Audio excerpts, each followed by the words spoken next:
जानेंगे, हम हक से जानेंगे। आरटीआई जब से लागू हुआ है, आरटीआई का नारा।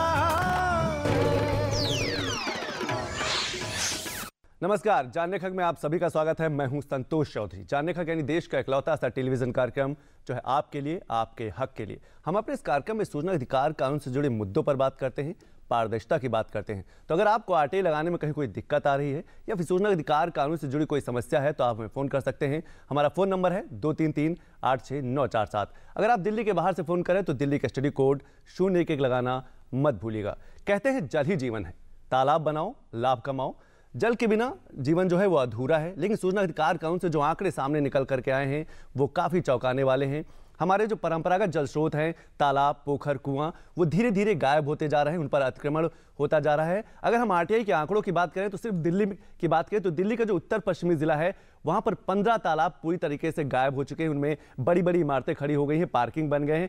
उत्तर प्रदेश की बात करें तो पूरे उत्तर प्रदेश में तालाब, कुआं और पोखर की जो कुल संख्या है वो 9,15,525 है, जिसमें से 1 लाख से ज्यादा तालाब पूरी तरीके से गायब हो चुके हैं, उसमें अतिक्रमण हो चुका है। और शहर और गांव दोनों की कमोबेश जो स्थिति है वो ऐसी है। तो आज हम इसी विषय पर बात करेंगे कि आखिर जो हमारे पुराने जो जल स्रोत हैं, जो परंपरागत जल स्रोत हैं, तालाब है, कुआं है, पोखर है, वो दिन प्रतिदिन क्यों गायब होते चले जा रहे हैं और क्यों उन पर अतिक्रमण होता जा रहा है। तो इसी विषय पर बात करने के लिए हमारे साथ 3 खास मेहमान, आइए हम उनका परिचय करा दें। हमारे साथ आनंद से जो जवाब निकल के आए हैं उत्तर प्रदेश, दिल्ली, महाराष्ट्र और बिहार के जो जवाब निकल के आए हैं कि जो पुराने जल स्रोत हैं, तालाब है, कुआं है, पोखर है, उनमें कितने पर अतिक्रमण हो गया है और क्या वजह रही है। तो सबसे पहले हम एक रिपोर्ट देख लेते हैं कि आखिर हम अपने पुराने जल स्रोतों को कैसे बचा पाएंगे। पेश है रिपोर्ट।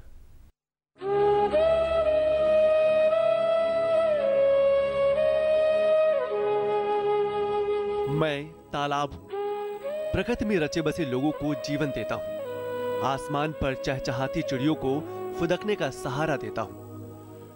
भारत की सभ्यता और संस्कृति का हिस्सा भी हूं मैं प्रकृति को खूबसूरत बनाता हूं। पर अफसोस, आज मैं खत्म हो रहा हूं। लोग मेरी सांसों का दम घोट रहे हैं, मेरा अस्तित्व समाप्त हो रहा है। कल तक मेरे जल से जीवन मिलता था, आज मेरे ऊपर इमारतें हैं, धार्मिक मंदिर स्थापित हैं, मैं पूरी तरह अतिक्रमण का शिकार हूं। अब मेरा दम घुट रहा है। मैं चिंतित अपने अस्तित्व के लिए नहीं, मैं दुखी हूं मेरे न रहने पर लोगों को पीने का पानी कहां से मिलेगा, पशु पक्षी को पानी कहां से मिलेगा। मैं दुखी हूं धरती का जल स्रोत कम हो जाएगा और जल के लिए संघर्ष शुरू होगा, क्योंकि तालाब नहीं, जिंदगी सूख रही है। कल तक भले ही मैं लोगों को जीवन देता था, पर आज मेरा जीवन आपके हाथ में है।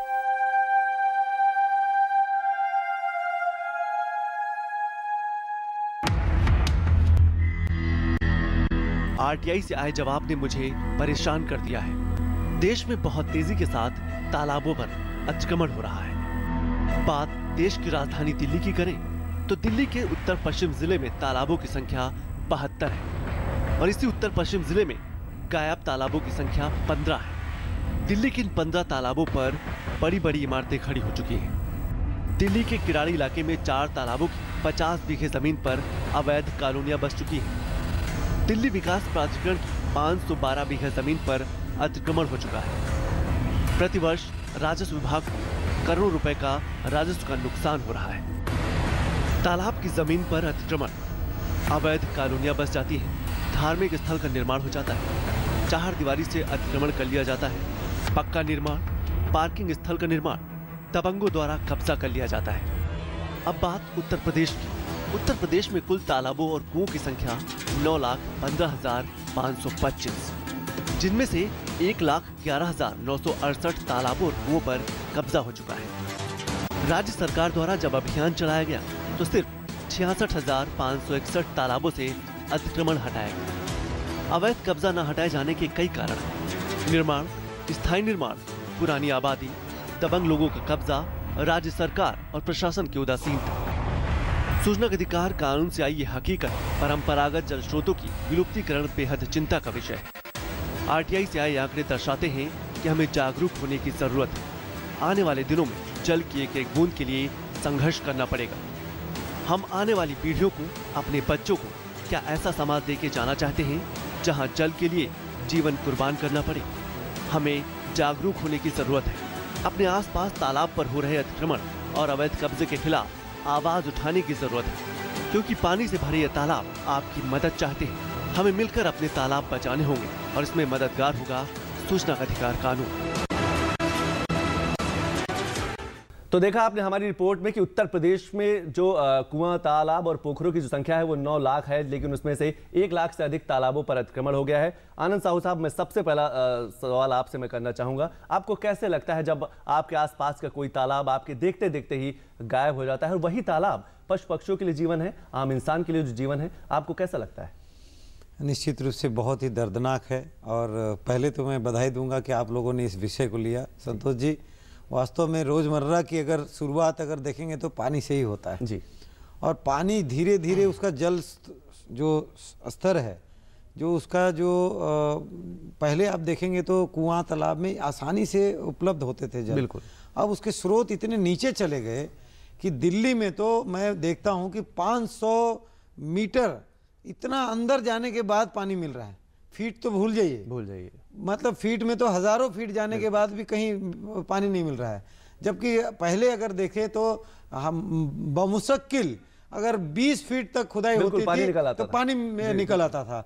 अब कितना प्रभावित हुआ है ये अगर कहेंगे तो मुझे लगता है 90% जो अगर आंकड़ों की बात करेंगे तो लगभग 90% पशु, पक्षी, जानवर और मनुष्य सभी लोगों को प्रभावित इस तरह से हुआ है। और ये अतिक्रमण के खिलाफ अगर सरकार ने गंभीरता से, चाहे वो केंद्र सरकार हो, राज्य सरकार हो, और सभी लोग मिलकर अगर नहीं करेंगे काम करना तो मुश्किल हो जाएगा। आने वाला समय बहुत कठिन है, डगर बहुत मुश्किल हो जाएगा, जीवन बहुत मुश्किल हो जाएगा। दीवान साहब, मैं आपसे जानना चाहूंगा, आप तालाब को बचाने को लेकर काम करते हैं, दिल्ली में काम करते हैं, तो आपका काम करने का तरीका कैसे है? जो जीवित तालाब है उनको आप कैसे संरक्षित रखते हैं? जो तालाब नहीं है या फिर जिन पर लोग अतिक्रमण कर रहे हैं, वहां पर जाके आप क्या करते हैं? क्या लोगों को जागरूक करते हैं, सरकार या प्रशासन को इन्वॉल्व करते हैं? कैसे आप काम करते हैं? देखिए संतोष जी, सबसे पहले तो दिल्ली में काम, पहले हम यमुना सत्याग्रह कर रहे थे, फिर एहसास हुआ कि क्यों ना हम अपने तालाबों को रिवाइव करें। तो सबसे पहले साउथ वेस्ट दिल्ली में हमने एक सर्वे किया जी। सर्वे में पाया 50 गांव का सर्वे किया, मतलब उस शहर भी आ जाता उसमें, पर गांव के नाम से ही ज़्यादातर तालाब होते हैं। तो 50 गाँव में 183 तालाबों का सर्वे किया, उसमें से पाया कि 93 सूखे हुए थे जी, 63 तालाब थे उनके अंदर गंदगी जा रही थी, वेस्ट वाटर जा रहा था, और 24 के आसपास तालाब ऐसे थे जिनके अंदर पानी तो था, ठीक ठाक था, लेकिन वो भी ट्यूबवेल से ज़बरदस्ती भर रखा था, जो कि एक गलत काम है। तालाब को प्राकृतिक तरीके से ही जीवित रहना चाहिए, यानी बरसात के पानी से। अब प्रश्न ये उठता है, अच्छा काफ़ी अतिक्रमण था, ये भी हमने पाया, करीब 80% जितने भी अतिक्रमण थे उसमें तालाब, उसमें से मैं आपको ये चौंकाने वाली बात है कि 70 to 80% सरकार द्वारा अतिक्रमण था। बाकी 20 से 25% प्राइवेट लोगों का, और उनका भी पार्शल। सरकार का तो कई जगह कंप्लीट अतिक्रमण था। तो ये जो बार बार कहना होता है कि लोग अतिक्रमण करते हैं, ये अगर आप आंकड़े देखेंगे, प्रशासन की काफी बड़ी लापरवाही है। प्रशासन करता है।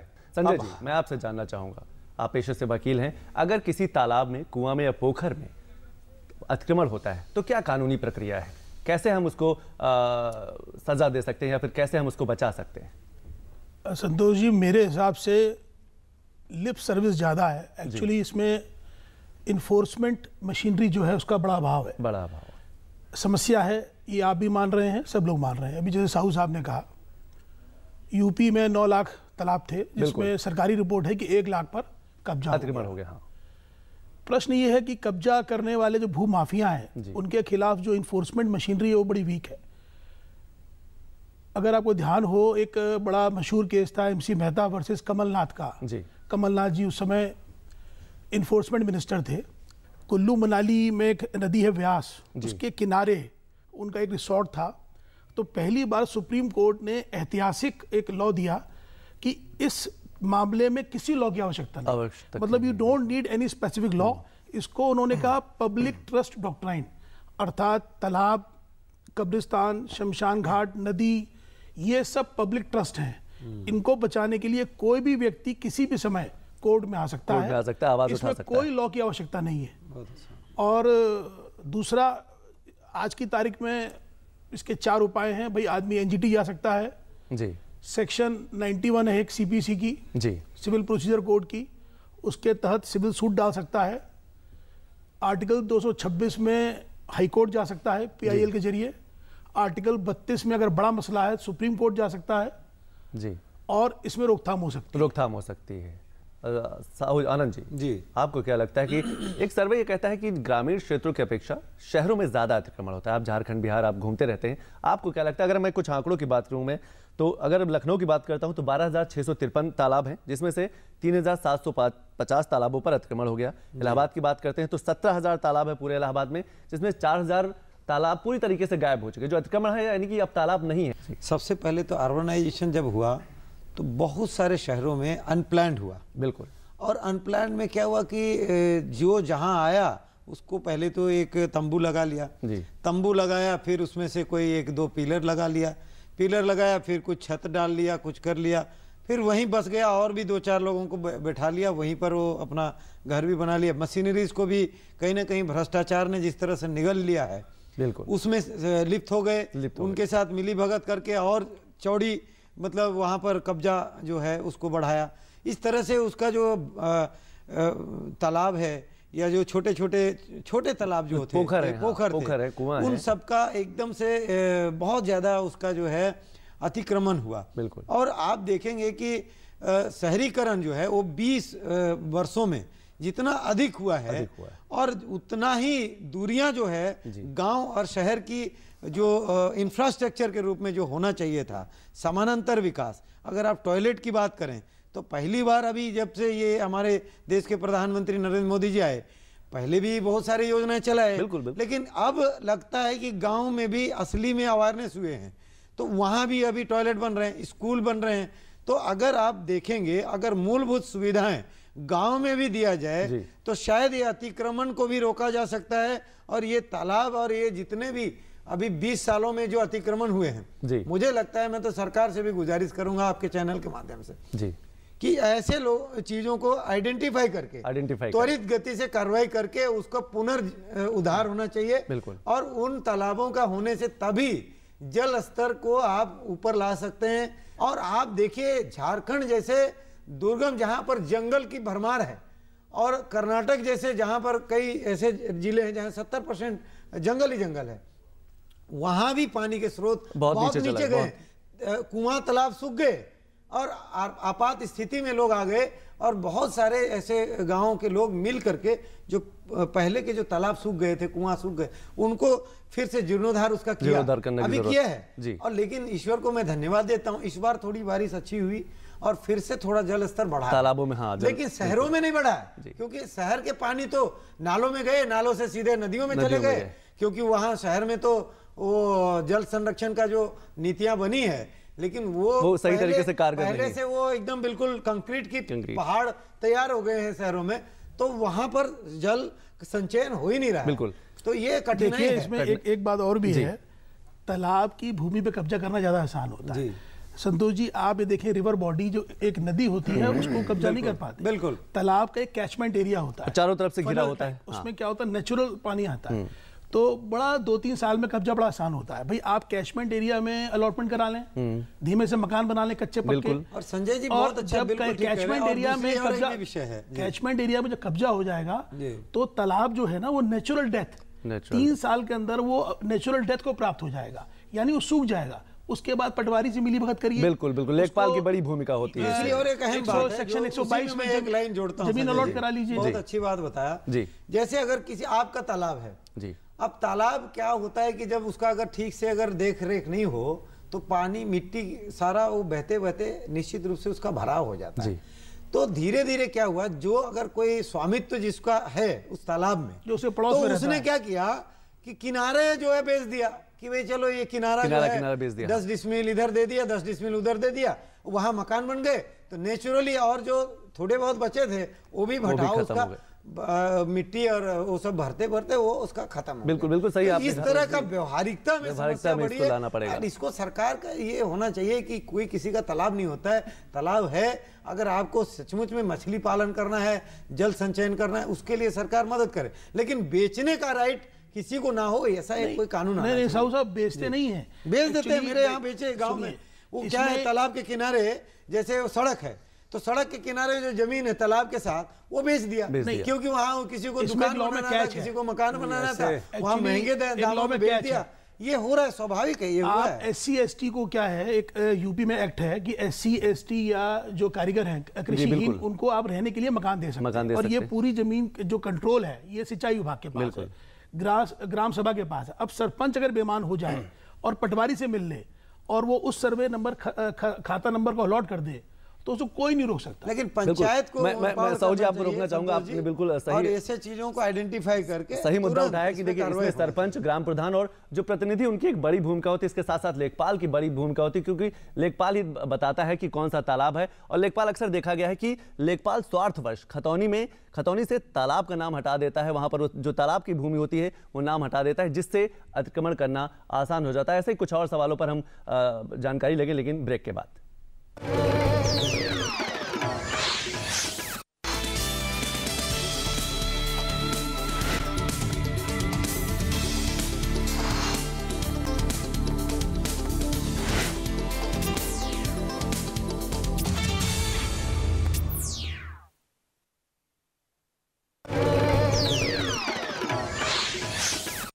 ब्रेक के बाद जानने में आप सभी का स्वागत है और गंभीर विषय पर चर्चा कर रहे हैं। हम चर्चा कर रहे हैं सूचना अधिकार कानून से जो जवाब आए हैं कि देश भर में धीरे धीरे तालाब है उन पर अतिक्रमण होता जा रहा है। जो परंपरागत जल स्रोत है, चाहे तालाब हो, कुआं हो या फिर पोखर हो, जो लोगों को जीवन देते हैं, पशु पक्षियों को पानी के लिए जीवन देते हैं, हमारे और आपकी जो जीवन शैली है उसी से जुड़ी हुई है, धीरे धीरे वो अतिक्रमण का शिकार हो जाते हैं। इसी विषय पर बात कर रहे हैं हम। दीवान सिंह, आपसे जानना चाहेंगे, जो लेखपाल हैं उनकी एक बड़ी भूमिका होती है। अक्सर देखने में आता है, ग्रामीण क्षेत्र में तो देखने में आता है कि जो लेखपाल हैं वो स्वार्थवश खतौनी से तालाब की जगह का नाम हटा देते हैं, जिससे बाकी जो लोग हैं उनको अतिक्रमण करना आसान हो जाता है। कहीं ना कहीं एक बड़ी मिलीभगत है।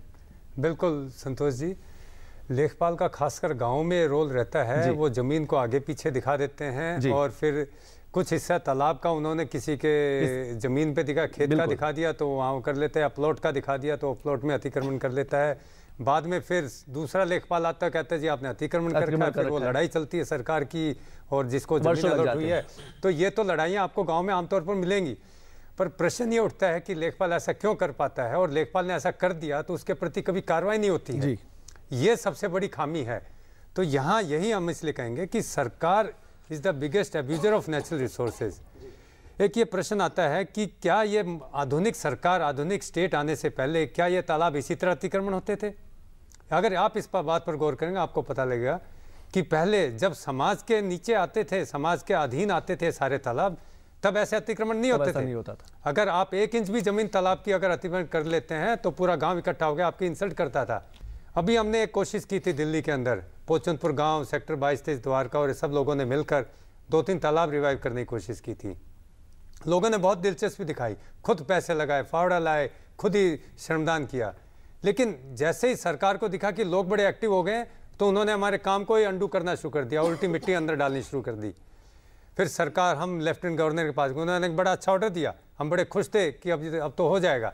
लेकिन फिर नीचे अधिकारी काम ना करने दें, फिर लोगों का पार्टिसिपेशन अपने आप घट गया। संजय जी, दीवान जी ने एक बहुत अहम मुद्दा उठाया कि जो समाज की भागीदारी है वो कहीं ना कहीं कम है, सामाजिक बंधन क्या कमजोर हुए। इसमें एक बहुत बड़ी समस्या ये भी है कि समस्या को हमें क्लासिफाई करना पड़ेगा। देखिए, शहरों में समस्या ना के बराबर है। शहरों में तालाब रह ही नहीं गए हैं और शहरों की डिपेंडेंसी तालाब के ऊपर रही है। गांव के अंदर, छोटे कस्बों के अंदर तालाब है। अब गांव का आदमी उसके पटवारी या नायब तहसीलदार या तहसीलदार मिली भगत करके तालाब पे कब्जा कर रहा है, उसको लॉ इन्फोर्समेंट मशीनरी नहीं पता।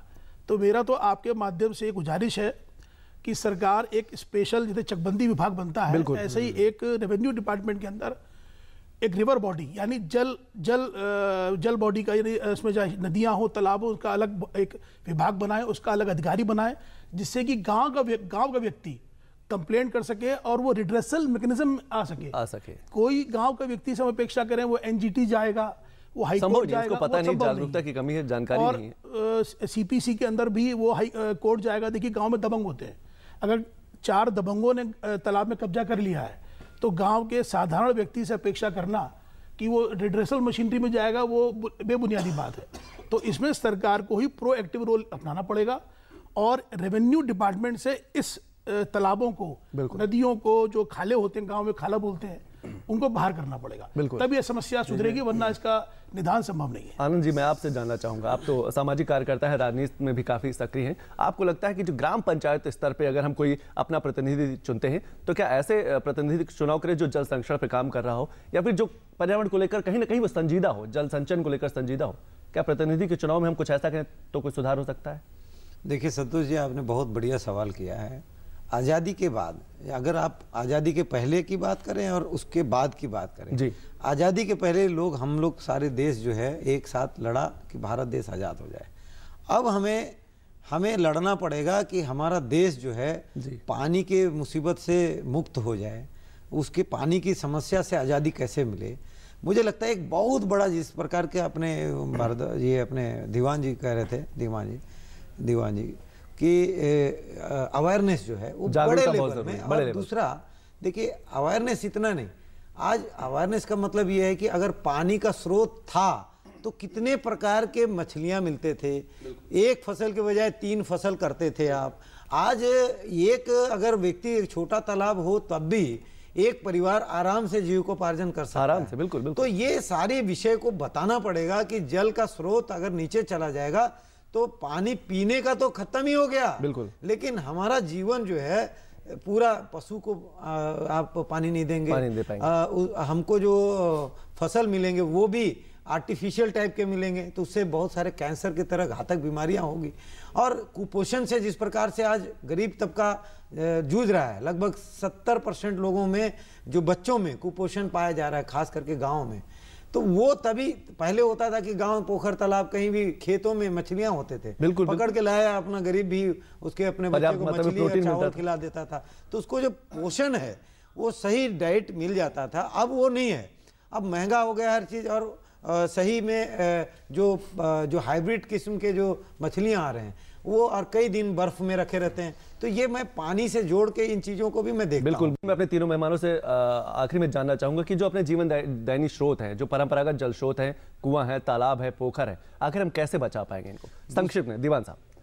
देखिए संतोष जी, सबसे ज़्यादा जरूरी है कि आप स्थानीय स्रोतों के बारे में पूरी जानकारी इकट्ठी करें जी, और फिर अपने रेस्पेक्टिव अधिकारी को अप्रोच करें, और क्या आपके अधिकार हैं उतने अधिकार में अगर आप काम कर सकते हैं, जैसे तालाब है, अगर उसका श्रमदान कर सकते हैं वो करने दें तो करिए, नहीं तो आप अपने लोकल स्थानीय प्रतिनिधि है जो MP MLA है उसको मिलिए और कहिए साहब हम ये चाहते हैं। बिल्कुल, इसके अलावा कोई और तरीका नहीं है, जनसहभागिता बहुत जरूरी है क्योंकि सब कुछ सरकार के अधीन है। जी, मेरा तो सीधा मानना है, हिंदुस्तान की जनता थोड़ा सा कानून की आदी है, डंडे की आदी है।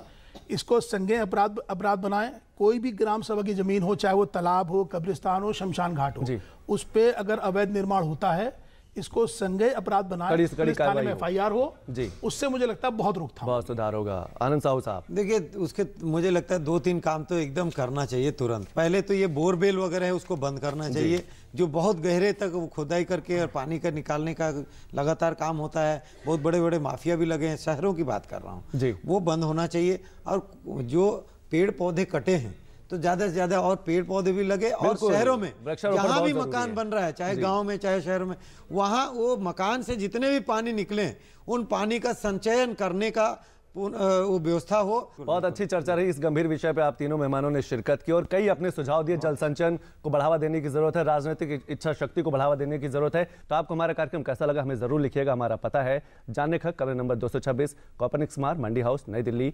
110001। आप हमें फोन भी कर सकते हैं। हमारा फोन नंबर है 233-86-947। अगर आप दिल्ली के बाहर से फोन करें तो दिल्ली का स्टडी कोड 011 लगाना मत भूलिएगा। आज के लिए बस इतना ही, नमस्कार।